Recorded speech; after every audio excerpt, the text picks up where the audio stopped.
this is an iHeart podcast. Guaranteed human. Hey, everybody. When you're at work, you never know when you're going to get interrupted, like when an office fire drill happens right in the middle of your presentation, or maybe construction is going on just outside your window. But with the Dell Pro laptop powered by Intel Core Ultra with vPro, no matter how many interruptions you have, your laptop won't be one of them. Yeah, with a battery that's optimized for the way you work and built-in intelligence that quiets distractions the moment you're trying to focus, your tech won't slow you down, even when you're getting bounced from an office you forgot to reserve. The Dell Pro, built for those who stay in the flow. Find technology built the way you work at Dell.com/Dell-Pro. Built for you. Introducing the all-new Mazda CX-5, featuring more connection. Hey Google, where's the nearest Pilates class? Safety that has your back. More discovery on the scenic routes. More passion in the details. And more control in changing weather. The all-new Mazda CX-5. More to move every side of you. See it in 5 films at MazdaUSA.com/5sides. Google is a trademark of Google LLC. Sequences shortened and simulated.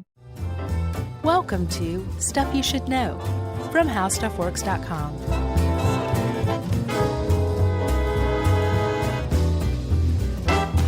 Hey, and welcome to the podcast. I'm Josh Clark.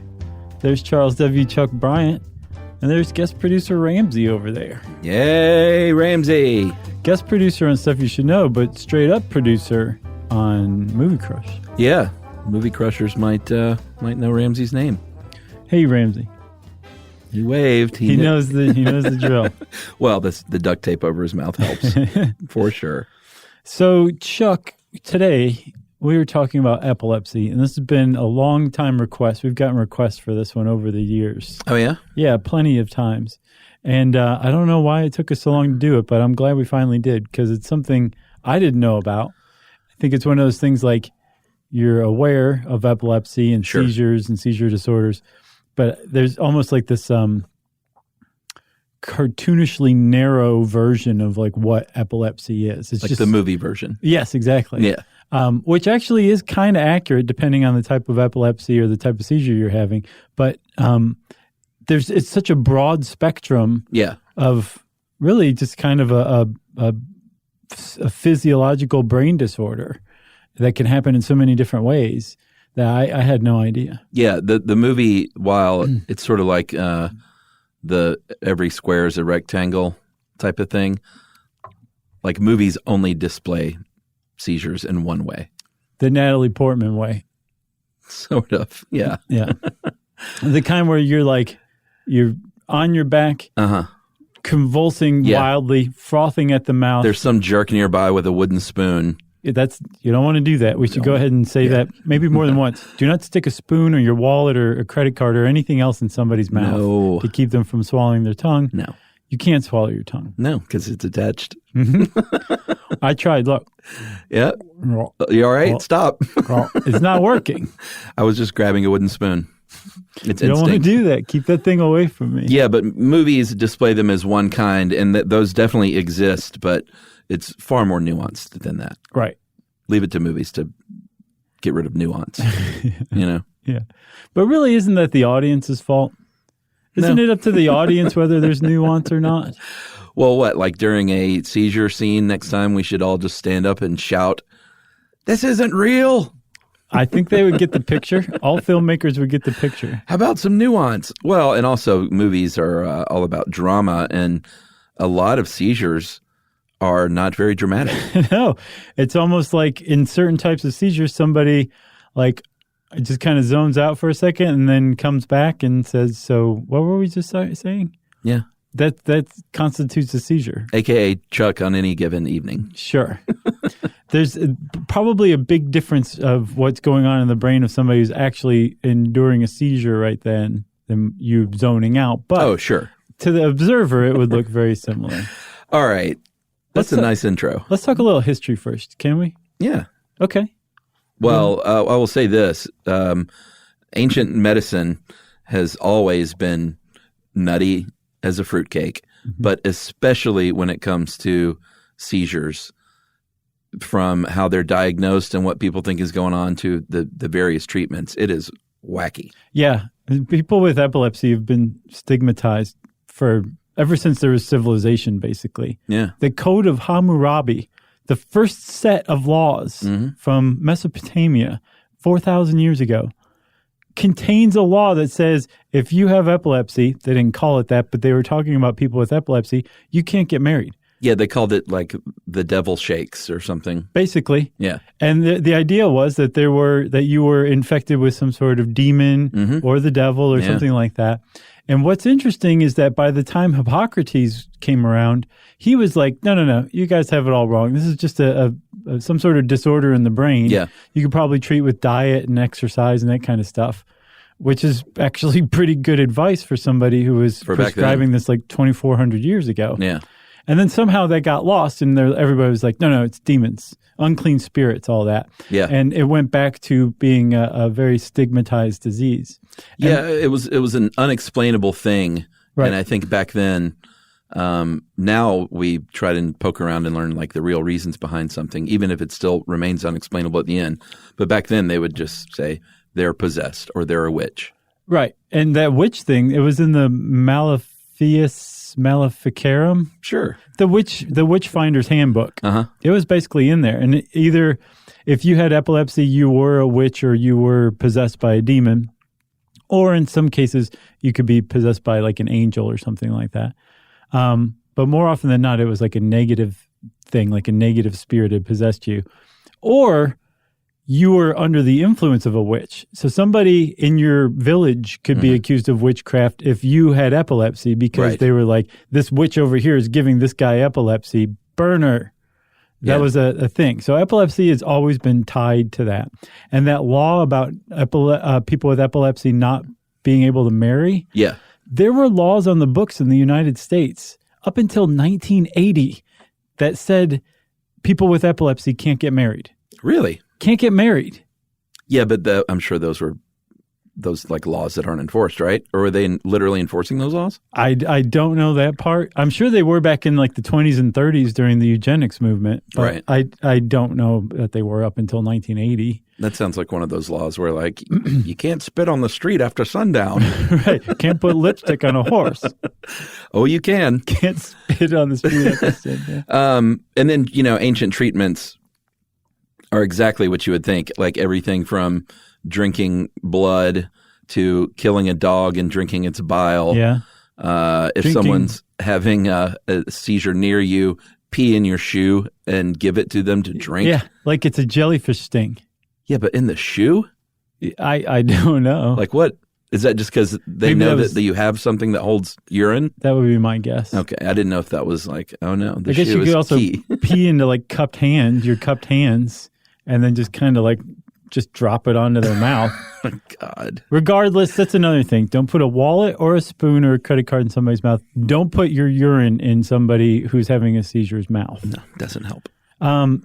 I also saw that it wasn't until the 18th century that people finally were like, I don't think this is actually infectious. Right. One of the reasons why people with epilepsy were so shunned and stigmatized and just kept on the outskirts or the outskirts of society was because people thought epilepsy was contagious and you could catch it from the breath of someone with epilepsy. Yeah. So like people with epilepsy have been treated horribly for all of time, basically. Yeah. So hopefully we can kind of dispel any of the last myths around it.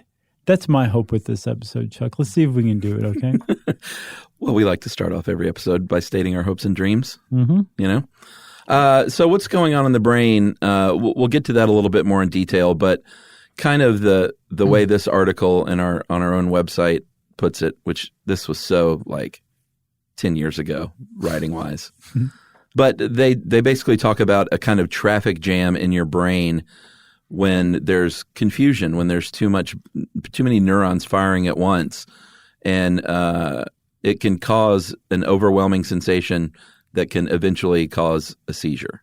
Yeah, it's like I've seen it compared to like electrical storms. Yeah, where basically it's a sudden overload, an electrical overload in your brain, and your brain's just like, I'm just shutting down here for a second. Yeah. And then it resets itself. Your brain sounds like Bob Newhart. Yeah, mine does.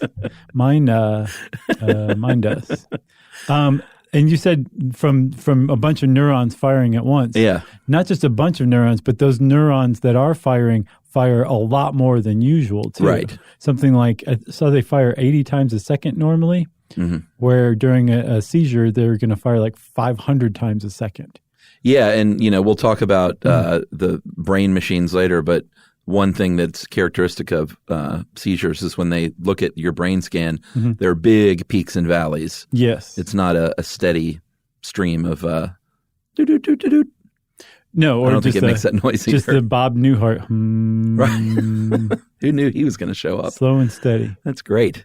But let's talk about some of the types of seizures. There are a couple of broader categories, focal seizures or generalized seizures. Focal seizures are just in one part of the brain, where generalized, and I think about 60% of people with epilepsy have the focal kind, and generalized are on both sides of the brain. Yeah. Like your whole brain is under attack, whereas the focal seizures, it could just be from like a lesion in a specific part, or there's something that's hypersensitive that's just one tiny region of your brain, but it's enough to do some wacky stuff to you. Yes. And within those groups, there are further subgroups. For instance, a simple focal seizure or a complex focal seizure are the two types of focal seizures. Right. So a simple focal seizure is you just kind of have like a weird feeling. Like you're conscious the whole time. Yes. Yeah. And it's also sometimes called an aura. And an aura itself, it can just be a standalone seizure, but it's kind of like seizure light, L-I-T-E, right? But that same simple focal seizure can also be the beginning of a larger complex focal seizure, or a larger seizure of either type, where it's just the aura, it's just the beginning symptoms of it. So it can be standalone, or it can lead to a larger seizure. Yeah, and we'll get in. You sent a really cool thing we'll get into in a second about like exactly what a seizure is like. But quickly, a complex focal seizure, the other type of focal seizure, you do lose consciousness. And if you are around someone that has one of these, you might see it's a little bit more like what you would think of as a movie seizure. Yeah, for lack of a better term. It can be like twitching, blinking. Maybe someone's just sort of seems dazed and sort of walking around. Well, that's the thing that got me. Like when I think of, they lost consciousness, it means they fainted or whatever. Right. That's not necessarily what that means when you're having a seizure. Like lose consciousness means like you're not there. You blacked out. You're gone. Yeah. You're not. Your awareness is no longer functioning in the here and now. Right. But to people standing around you, they might see you just kind of walking slowly around in a circle or something like that, or sitting upright and just kind of with a blank look on your face or something. Yeah. Like it's not the traditional just falling over, fainting away loss of consciousness. Right. That was new info to me. Yeah, and this aura you were talking about, it's really interesting that other document you sent was, I had no idea that if you're a person with epilepsy, you can sometimes, and it's different for everyone, but sometimes you can sense these seizures coming on days ahead of time. Yeah. I've never heard of that. Yeah, I think when you start having seizures, if you are an actual if you actually have epilepsy, you will start to notice patterns. I'm sure. Stereotypic. It means like it typically follows the same patterns, the same sensations. And an aura can be anything from seeing blinking lights to hearing a humming sound to suddenly inexplicably experiencing panic or joy, or all number of things. But basically, your brain is suddenly doing something. It's suddenly getting a jolt of electricity that's actually not being stimulated from anything outside. You're not actually seeing bright lights, but your brain is showing you bright lights because that impulse is actually starting from the inside rather than coming from the outside in. Yeah. That could be an aura. It could also be a weird taste. Yeah, I think a lot of times, too, it's people that experience the aura have a hard time describing it in a way that people that have never experienced the aura can understand. Right. That's sort of one of the hallmarks of it is, people like us end up stammering out, a bunch of things that we can relate to. But I think if you have had this sensation, it's sort of one of those things like you got to kind of have it to really understand what it feels like. Sure. And the reason why is because you're probably different parts of your brain that don't normally co-function are functioning together, and the information you're getting is being merged together into just a totally novel experience that no human has ever had before. Yeah. Which is pretty awesome if you think about it in that way. Yeah. So pre-seizure, a lot of different things can be happening. You can smell things, you can hear things, you could taste things. You might get blurry vision, or like you might have a visual loss briefly or momentarily. Like you said, it might be a very pleasant feeling. It can be. I just wish it was like that for everybody. Sure. I wish everybody who had epilepsy just had nothing but pleasant brain attacks. Yeah, I totally agree. So that's at the onset, sort of pre-seizure activity when you start to recognize these symptoms. And that's when you might tell, your friend or loved one or whoever you're with, like, hey, I may have a seizure here soon, or maybe hours from now. Yeah. And I think this is from the Epilepsy Foundation. It's called What Happens During a Seizure. Really interesting. Yeah, but they say like every seizure has 3 stages to it. It's just some are really hard to discern. Some appear to just be the first. Some have like clearly all 3. But that beginning thing can technically stand alone. An aura can be its own like seizure light, like I was saying. Right. But more often than not, it will lead into the middle part of the seizure, right, which is called the ictic stage of the seizure. Yes, and that's from the first time symptoms, and the aura counts as a symptom. Right. Like that's officially part of the seizure. Yeah. To the end of seizure activities, that middle section.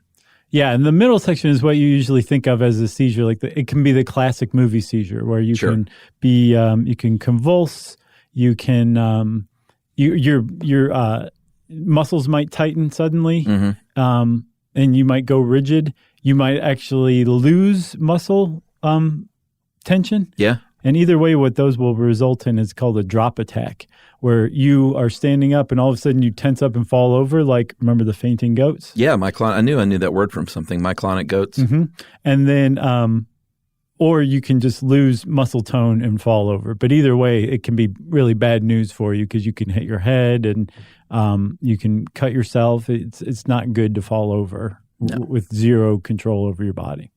No, and then the final phase is post-seizure, and that can be really rough, and it can take hours or days to kind of fully feel like yourself again.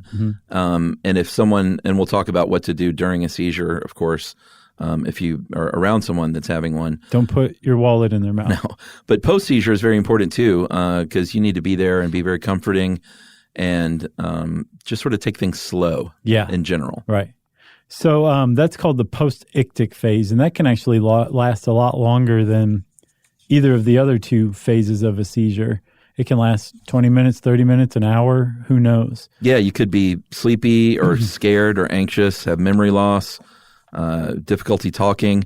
It's basically what it sounds like is your brain and your body has just undergone a traumatic experience. Right. And it's just rough. Yeah, and it had to reset itself. And it was a hard reset, and now you're paying the price of it. Yeah, and that's not to even mention some of the physical things that is one of the real dangers of having a seizure is if, you fall on a glass coffee table or, all the supplementary physical injuries that can occur. One of the things that stuck out to me from this Epilepsy Foundation article was that one of the signs and symptoms of the post-ictic phase is that the person may be frustrated, embarrassed, or ashamed. I know, man. That is so sad. Yeah. That's just so sad, And that comes up later on, too, in this article from How Stuff Works about, like, the challenges of living with epilepsy. And one of them, I'm sure, is just feeling stigmatized by people. Yeah. You want to take a break? Yeah, we'll take a break and we'll pick up with the different types of generalized seizures right after this. If you want to know, then you're in luck. Just listen up to Josh and Chuck. Stuff you should know.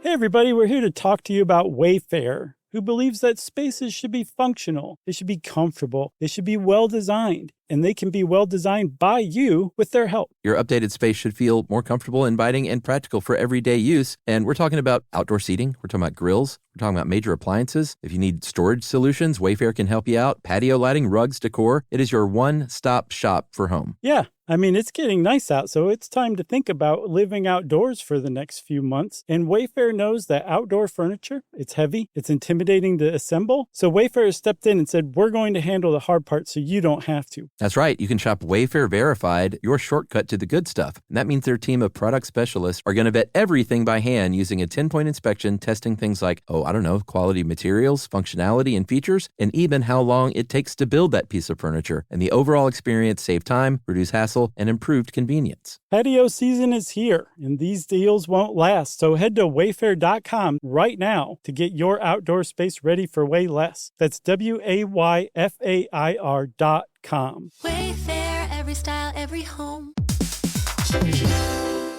Hey everybody, I want to talk to you a little bit about Tide Evo because it represents over 10 years of innovation and product development. Tide Evo is a first-of-its-kind technology where tens of thousands of minuscule fibers are spun together to form a 6 times powerful layer packed with scrubbers, brighteners, pre-treaters, and fresheners. And that's going to deliver a breakthrough clean that's so powerful, it feels like magic. Yeah, it is kind of like magic. Tide Evo is revolutionary. A 100% concentrated, waterless laundry tile that's made of compressed microfiber soap layers rather than liquid or powder. And it's not like pods or sheets because it uses 6 layers of detergent fibers to deliver superior cold water cleaning without plastic packaging of any kind. And it provides a mess-free, lightweight solution that dissolves lickety-split. So whenever you run into a laundry challenge, turn to Tide Evo. It's revolutionary. It's magic. Try new Tide Evo. Real laundry magic.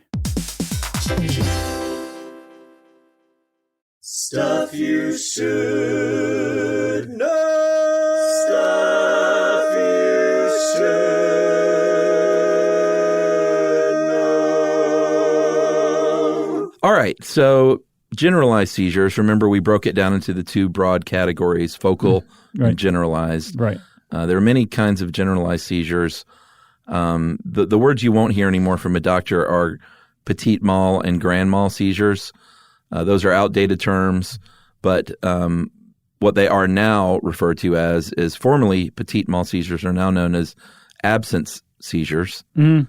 And grand mal are now known as tonic-clonic seizures. And yes, they are outdated, but they still kind of highlight the early contributions of some of the first French neurologists in the late 18th century. Dr. Grand Mal. Who, specifically. Right, Stanley Grand Mal, a French neurologist.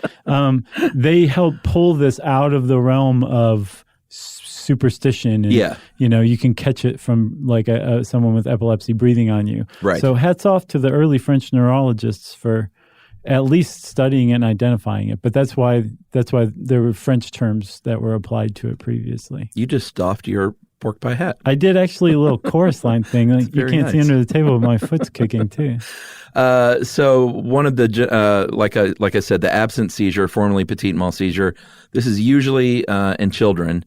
And I think overall, I don't know if we mentioned that children and people over 75 are most likely to have epilepsy, which is interesting. Yes.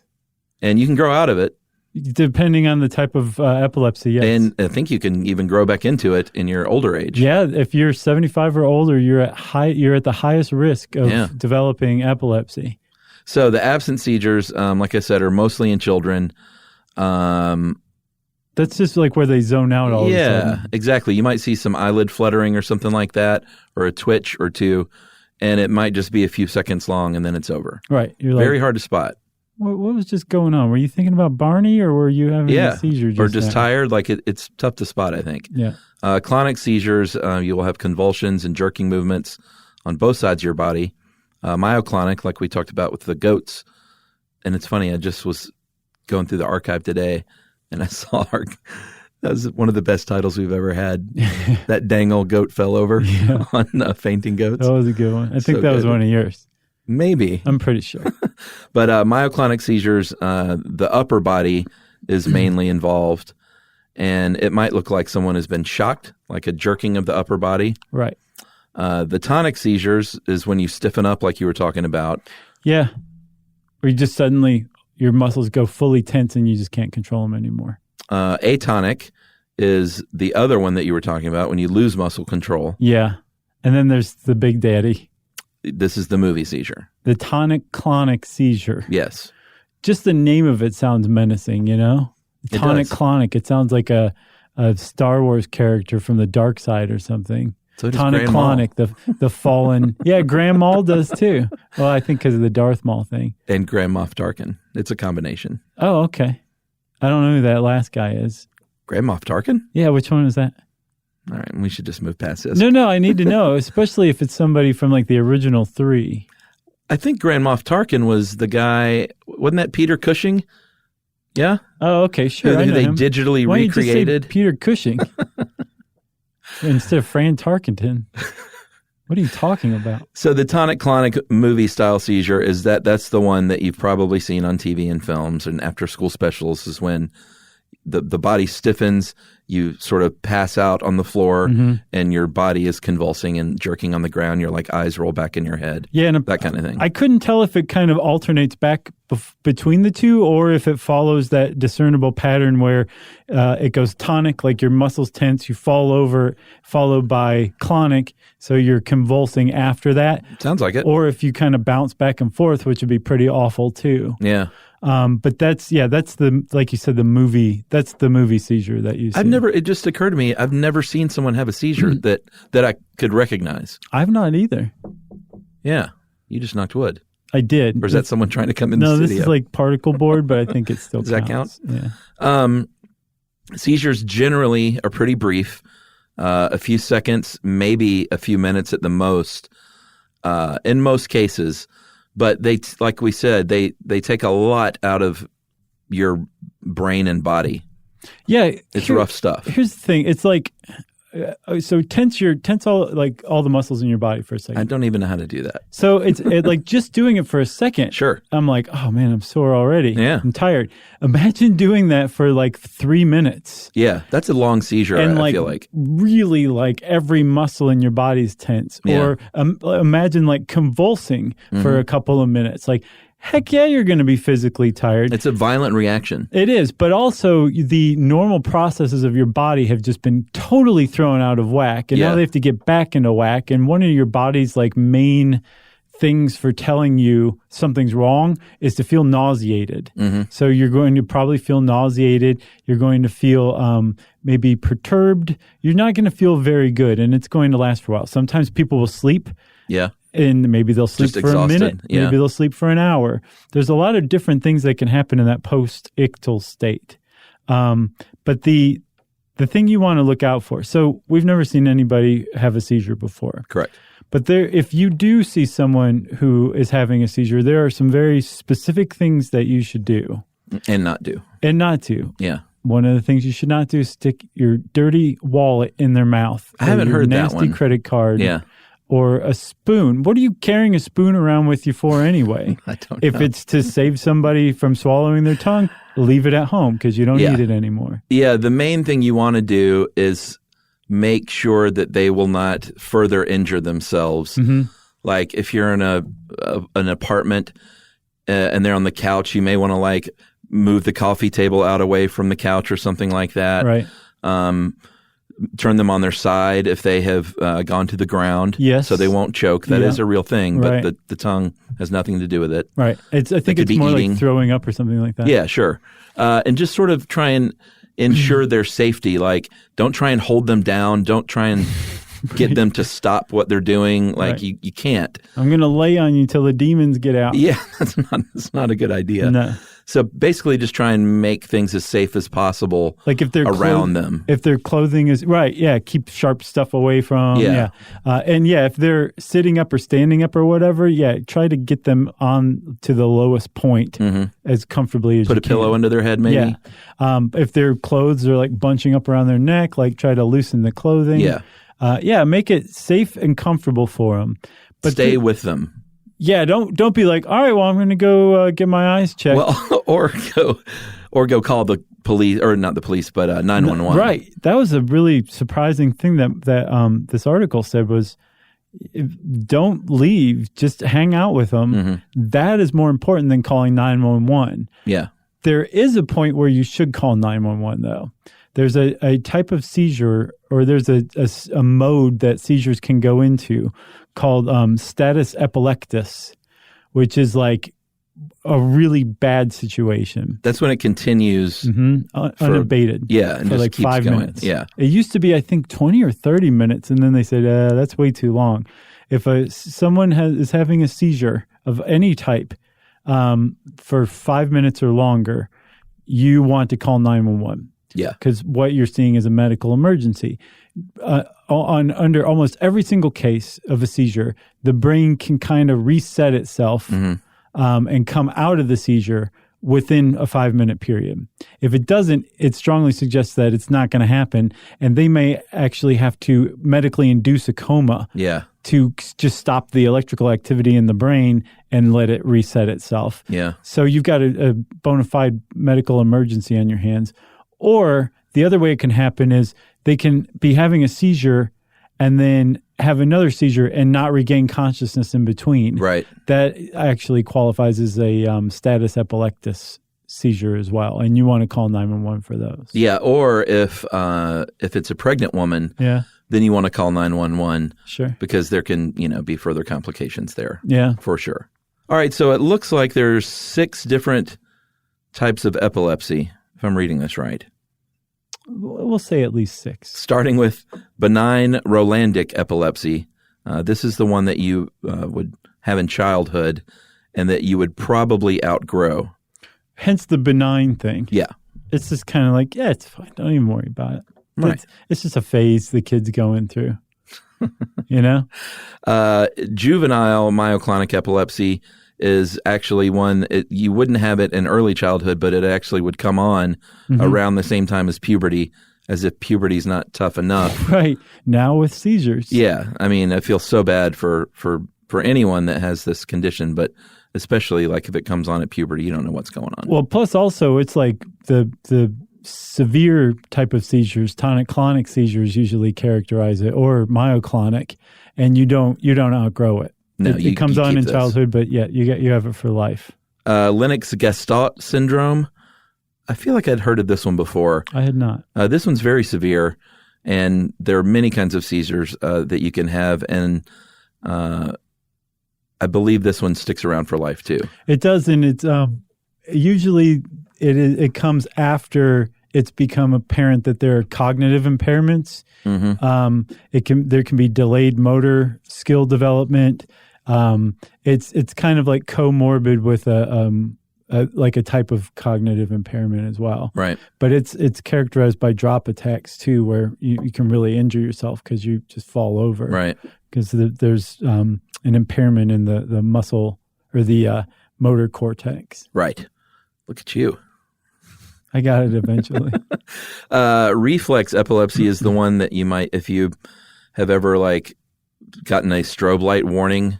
Or heard of that Pokemon thing, which that legend is actually true. Yeah, I mean, this is one that is triggered by something in the environment. In fact, remember I told you I went to was going to that David Byrne concert. We ticket holders got emails the day before the show that said, trigger warning, we use strobe lights in this show. Oh, wow. So I think for stuff like this, they kind of are sending that stuff out now ahead of time. That's good of them, yeah. Yeah. Because, you can have a seizure, even if you don't have epilepsy. You can have a seizure brought on by flashing lights that are fast enough that just basically get your brain going, and it's off, and you have a seizure. Not a seizure, but an intense strobe light situation I think makes everyone feel a little off. Yeah, it makes me dance. Yeah. Where are the bubbles? Give me my glow stick. Temporal. Oh, wait, hold on. Let me give you one more about that. So the reflex epilepsy, it doesn't have to just be from like flickering lights. Oh, no. Like with strobe lights. Can be sound. Can be touch. Yeah. They like different, basically where you have reflex epilepsy, there's a part of your brain that receives sensory stimuli that is hypersensitive. So whether it's your eyes, whether it's your ears, whether it's your skin, and it'll be like a very small region on your skin, and it can be activated by tapping, scratching, rubbing, and toothbrushing. Oh, interesting. Which, if you think about it, that is interesting. But also, if you are going to trigger a seizure from brushing your own teeth, that would suck. Yeah. You know? I bet there are some ways around that. Oh, surely there are. Like an electric toothbrush might have a different maybe sensation or something. I hope so. Although I bet an electric toothbrush would set it off more than anything. I guess it depends. I don't know. Temporal lobe epilepsy. The most common kinds of seizure here are complex focal. Although there are other, seizures that can occur too. And this is the one where I think it's like, it takes place in the temporal lobe, which controls emotion and memory. But I think these are the ones that can be really interesting and hard to describe. Right. By someone that's had one. Yeah, like you'll have a bunch of memories come back all of a sudden at once, which that's another thing, another common device you'll see in movies, not necessarily with seizures, but when somebody's like their brain's being taken over or something like that, just a bunch of different like visualizations will flash or whatever. Of their life? Yeah, I think that's basically what happens with temporal lobe epilepsy. Interesting. Yeah, or you can also be overwhelmed by a bunch of weird emotions, good, bad, neutral. Yeah. That are not being brought on by anything but the seizure. Yeah. I at that David Byrne show, I had a moment where I was so overwhelmed with the sound, the lights, and the acid, the emotion of the moment and the art. Wow. That I felt like I was on ecstasy at one point. What song was it? That specific moment was during Once in a Lifetime. Nice. So that was come together with nostalgia to just like suck me in the face. Sure. But, it had to do with other things as well. So, I mean, while I, again, did not have a seizure, I have no idea what that's like. It's interesting to feel the brain sort of get rocked a little bit to where you can feel it. But with positive feelings. Sure. See, that's what epilepsy should be. It should be like a David Byrne sudden concert. Jolt of ecstasy in your brain. Yeah. And then frontal lobe epilepsy is the final kind. And this is the one where you're more likely to have like your body herking and jerking or really stiff on one side. Right. Yeah. So you got me with the herking and jerking. It always reminds me of the Mr. Show, the herky jerky dancer. Should we take a break? I think so. Mr. Show made an appearance. So, yeah. All right. We'll be right back. If you want to know, then you're in luck. Just listen up to Josh and Chuck. Stuff you should know. Hey, everybody. I want to talk to you a little bit about Tide Evo because it represents over 10 years of innovation and product development. Tide Evo is a first-of-its-kind technology where tens of thousands of minuscule fibers are spun together to form a 6 times powerful layer packed with scrubbers, brighteners, pre-treaters, and fresheners. And that's going to deliver a breakthrough clean that's so powerful, it feels like magic. Yeah, it is kind of like magic. Tide Evo is revolutionary. A 100% concentrated, waterless laundry tile that's made of compressed microfiber soap layers rather than liquid or powder. And it's not like pods or sheets because it uses 6 layers of detergent fibers to deliver superior cold water cleaning without plastic packaging of any kind. And it provides a mess-free, lightweight solution that dissolves lickety-split. So whenever you run into a laundry challenge, turn to Tide Evo. It's revolutionary. It's magic. Try new Tide Evo. Real laundry magic.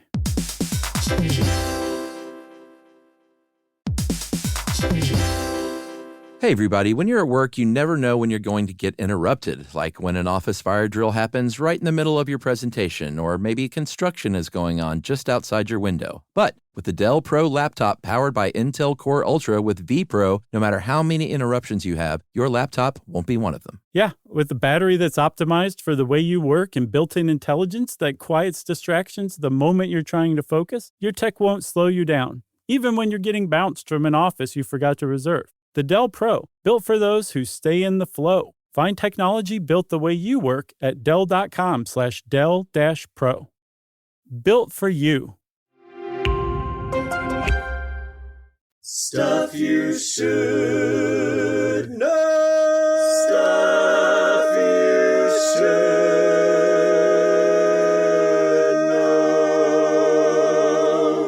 One of the things I saw, I want to say that's not really apropos of what we're going to talk about next, but when someone is having a seizure during the middle seizure part, they may start doing like involuntary movements. Yeah. Like everything from lip smacking to like playing with their buttons to actually undressing and dressing. I thought that was really interesting. Yeah, that is interesting, especially when you remember alien hand syndrome. And that was the corpus callosum. And I mean, parts of the corpus callosum are involved sometimes with epilepsy too. One of the other things epilepsy bears a strong resemblance to, especially in the fact that it has an aura and an actual middle phase and then a recovery phase, are migraines. Oh, yeah. Very much related to migraines. And actually, you can get migraines as a symptom of the recovery phase, the post-ictal phase. Right. Which, that would really suck, to have a huge seizure and then come out of it and have a migraine. Yes. That would not be good. It would not. The causes of epilepsy are, it sort of depends. Sometimes you can have a brain injury. Sometimes, like if you get hit in the head, sometimes you could have a tumor that's putting pressure on the brain. If you can determine the cause as a doctor, then it's called symptomatic epilepsy. If you're not quite sure what's going on. That's a head scratcher. Yeah, or idiopathic epilepsy. It's so funny they have a name for it rather than, I know. I don't know. Sure. I mean, I guess that makes sense, but I don't know is really what that means. And then there's even another category, cryptogenic epilepsy, and that's when the doctor is like, well, I kind of have some information, but I'm not quite sure if it's symptomatic or idiopathic. Right. It's really specific. It is. Unless it's idiopathic, then it's totally non-specific. That's right. So I found this really interesting. The way that epilepsy is diagnosed, because just because you have one seizure doesn't mean you have epilepsy. Yeah. If you have a seizure, you want to go to the doctor to find out if you actually do have epilepsy. Right. But there's a number of ways you can have a seizure. If you're a infant or a kid and your temperature gets to 100.4 degrees Fahrenheit or higher, I think 38 degrees Celsius, that's called a febrile seizure, or feverish seizure. Yeah. Doesn't mean you have epilepsy. You may never have another seizure again. Supposedly, if you are withdrawing from alcohol or some types of drugs, I saw that. You can suffer seizures. But I saw another research of the literature that said this is not true. Oh, really? It's just a legend, but like a medical legend. Supposedly hypoglycemia, abnormal heart rhythm, panic attacks, all of those can bring on seizures or mimic seizures. And then there's something called a pseudo seizure, which to anybody witnessing it would be like, that's a seizure. That person must have epilepsy. But if you had that person undergoing an electroencephalogram at the time, a brain scan, you would see that their brain waves were not doing what somebody who has epilepsy's brain would be doing. And that's actually brought on by psychological distress. Yeah, or like past abuse in your life or something like that. Which is bad enough. Yeah. I mean, that's... Yeah, so you mentioned the EEG, the electroencephalograph. At this point, if you're being hooked up to one of those machines, you've probably already gone to the doctor, had some blood tests done. It's interesting that the doctor is sort of like bringing your car in. You're like, well, it's not making that noise now. And the mechanic's like, well, I don't know what to do then. Right. Normally the mechanic's like, well, just let me take your car home for a week, right? And you got to let them. Yeah. Same thing with your doctor. You have to move into your doctor's house until you have a seizure in front of you. That's not true. But they can and will try and induce a seizure sometimes so they can really see what's going on. No, it's not. So during an EEG, they will try and induce a seizure. They may put the strobe light in front of your face. Yeah, it'll take you to a David Byrne show. Exactly, which would be a great way to get treated. Or they'll tell you to come in and not having slept. Yeah, fatigue is one thing, lack of sleep that can bring them on. Yeah, it's a common trigger. Yeah, so they will try and induce a seizure. A lot of times after an EEG, they will go whole hog with a CT scan or an MRI. Right. And what is that funny? I just imagine you having to ride a hog while you have the EEG thing on your head. A hog. CT or an MRI. Have you ever been to one of those parties where they have the whole hog cooked? Just like laying there? Yes. Looking like a hog? Yes. And I shouldn't go into any more detail because our vegetarian and vegan listeners would not be happy. But yes, I have. All right. I have not. It's something else. I bet. I can't imagine just sticking a fork in something that looks like an animal. Yeah. It says, stick a fork in me. I'm done. All right. Yeah, we'll just move on. Okay. Yes, the CT or MRI, what they're trying to do there is just get an inside peek at exactly what's going on in the brain. Like you were talking about, there could be a lesion or something that they don't see, and this will show all. Yeah. So again, you come in, they say, so you had a seizure, huh? Put this colander on your head and look into this light while I start flashing it and make sure you haven't slept in a day. Yeah. And they try to trigger a seizure, and then they look at the EEG readout of what your brain's doing. Yeah, they look for the spikes. Yeah, this is an epileptic seizure. This isn't just, some other type of seizure. This is like epilepsy.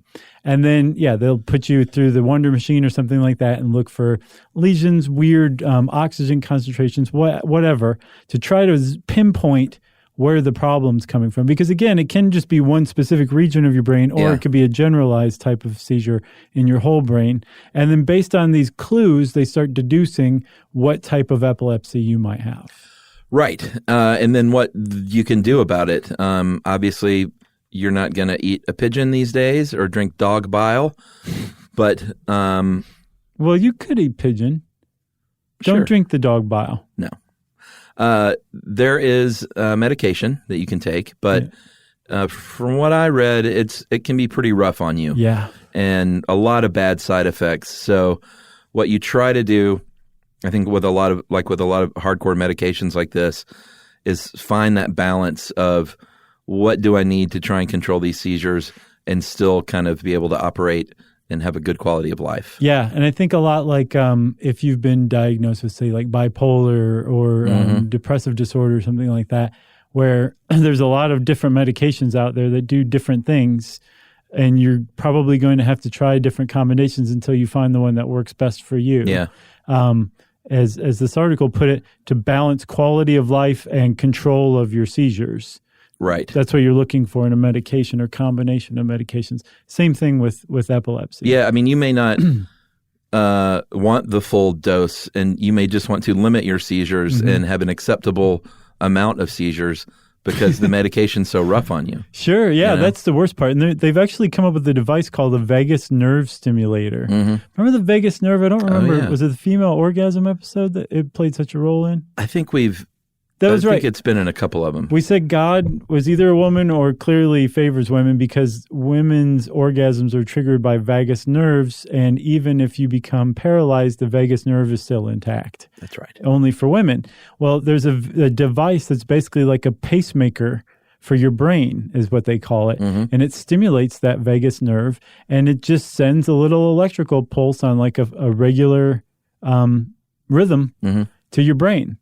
And they're like, this really works. It doesn't necessarily get rid of all of your seizures, but it brings the frequency of them down so much that you could just get by with a low dosage of medication. But they have no idea how it works. Right.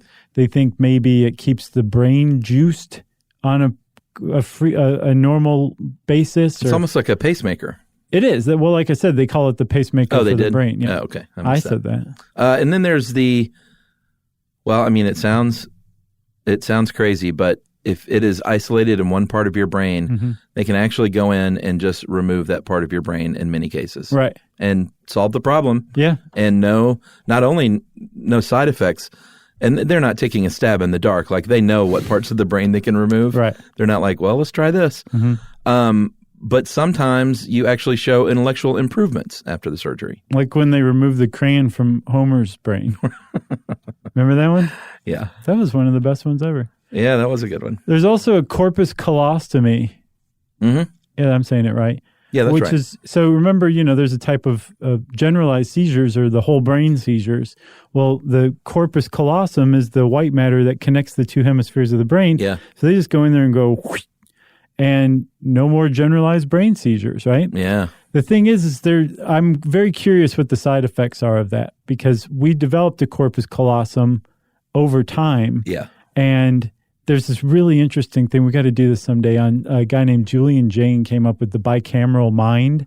And he had this theory that before we had a corpus callosum and the two hemispheres talked to one another, that was back when we used to think the gods were talking to us. One part of our brain was talking to us, and it seemed like it was coming from outside of our brain. Is that like the angel and the devil on your shoulder? Basically, or literally the gods having like a role in your daily life and guiding you through life. It was actually one side of your brain, but since it wasn't connected to the other side, it didn't seem like it was coming from you.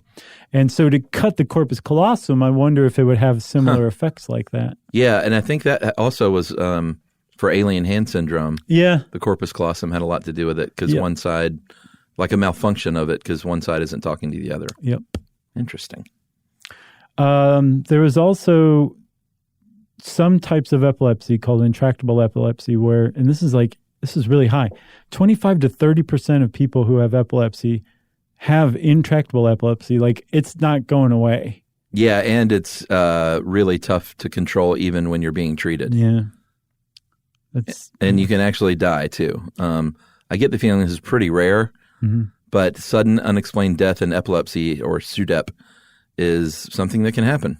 Yeah, they don't know how it works, but they think that maybe it has to do with a irregular heartbeat that can result, irregular breathing, or that someone gets trapped face down in something like bedding and suffocates. Oh, interesting. During a seizure. Wow. Because a lot of types of seizures, especially tonic ones, is it tonic that your muscles seize up? Right. Happen while you're sleeping. And if you're sleeping on your stomach, you could conceivably choke. Yeah. Or suffocate. They think maybe that has something to do with it, but they're just not sure.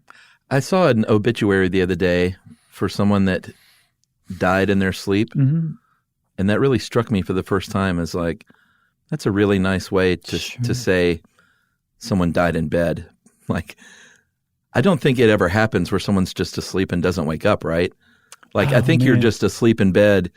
You wake up and you're like, I'm dying, and then you die. And it just sounds like a really nice way to say they died in their sleep. We've talked about that before. Have we?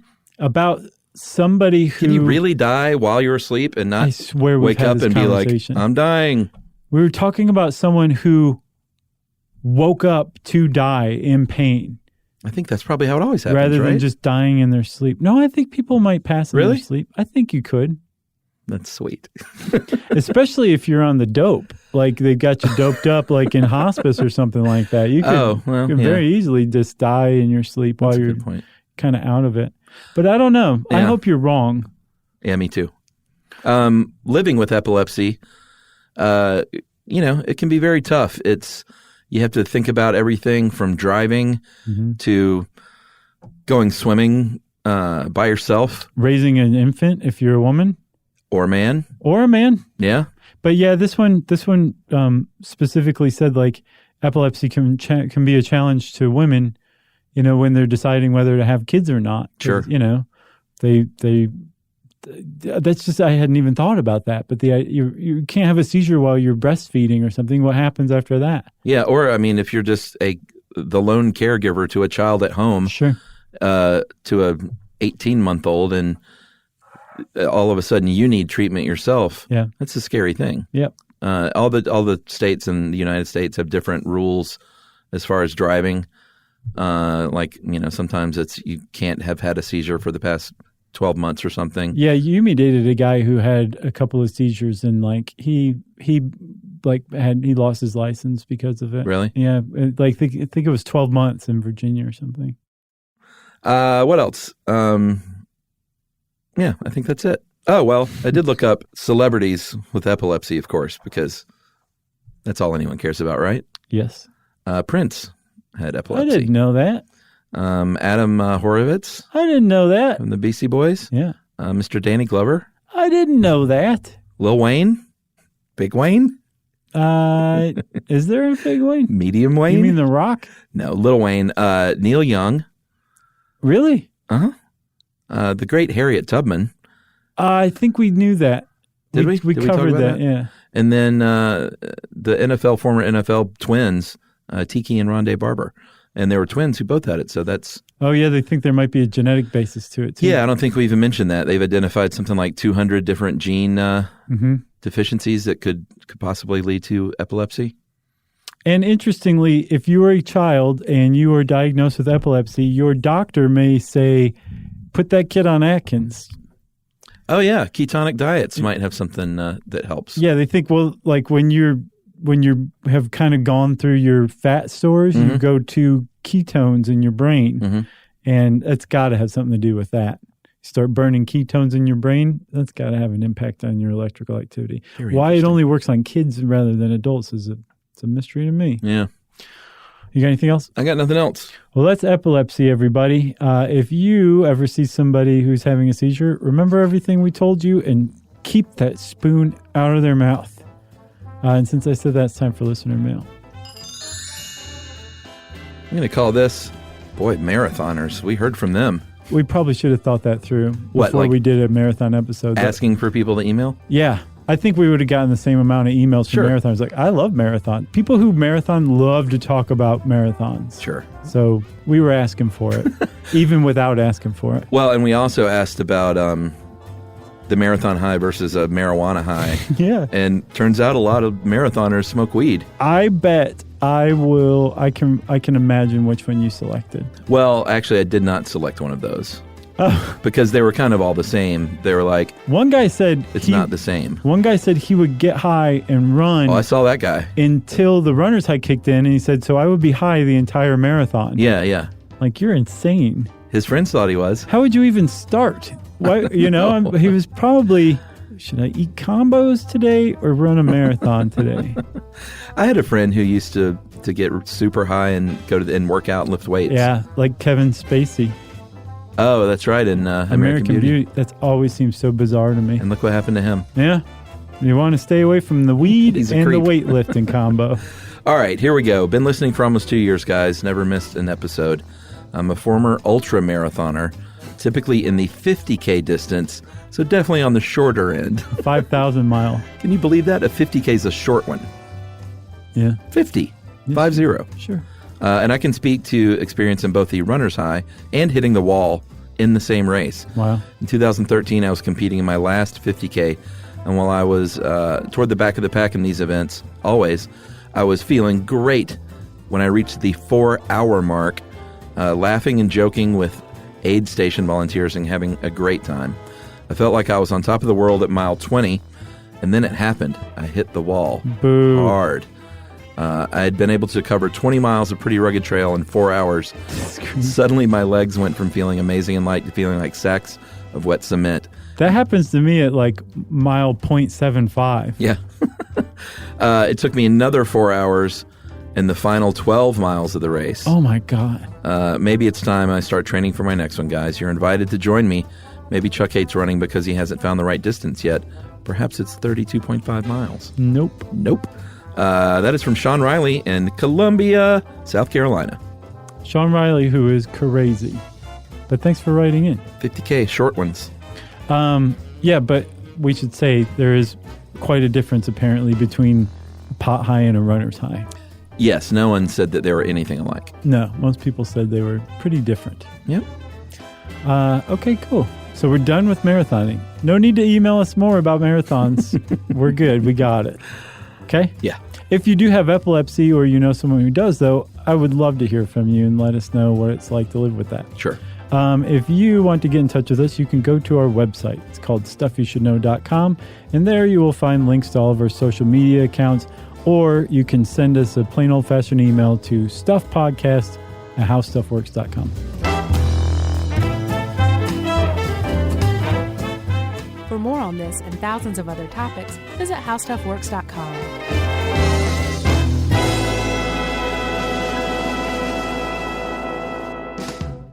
The next time you end up with something on your shirt, don't turn to your usual detergent. Check out Tide Evo. Tide Evo represents over 10 years of innovation in product development. It's a revolutionary 100% concentrated waterless laundry tile made of compressed microfiber soap layers rather than liquid or powder. It's not pods and it's not sheets. It uses 6 layers of detergent fibers to deliver superior cold water cleaning without plastic packaging. It's mess-free, lightweight, and dissolves quickly. Try new Tide Evo. Real laundry magic. Geico presents a 30-second podcast between your podcast. Today's story is shared by one of our listeners. It's called Betrayed by Bill. It was in that moment I caught who was staring back at me in betrayal, or more like what? My insurance bill. With trembling hands, I grabbed my phone and switched to Geico, saving about $900 in the process, and never to be betrayed again. Now that was bloody riveting. It feels good when the story ends with savings. It feels good to Geico. This is an iHeart podcast. Guaranteed human.